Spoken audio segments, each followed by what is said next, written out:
events.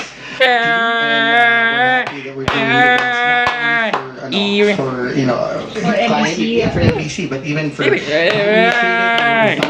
fact, we're opening our doors to those who actually want us to do corporate events for them. I love that.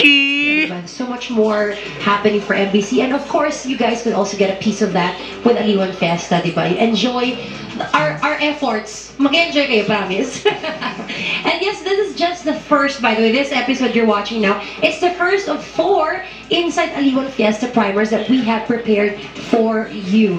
Tune into our next episode called Meet the Queens. Naku, ano kaya yung mangyayari dyan sa Meet the Queens na yan, DJ Shai? Diyan natin makikilala ang mga kandidatang kinatawan ng iba't ibang America sa Reyna ng Aliwan 2024. Nako, si Shai kaya kasama dyan sa Reyna ng Aliwan. It's a surprise. It was really the ultimate reason not to miss it tomorrow, June 25th.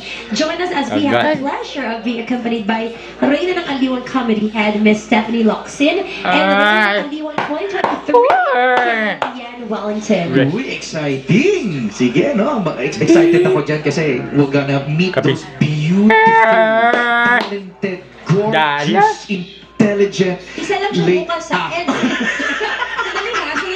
Yung former queen, si Mama Tepi. Yes, hindi kasi maano rin sila malalaman natin kung sino-sino nga yung mga kasali na dapat nyong suportahan. And speaking of rin ng bumoto simula bukas para sa Reyna ng Aliwan 2024 Netizens Choice Award, yung mga keyword na dyan, ano? Keyboard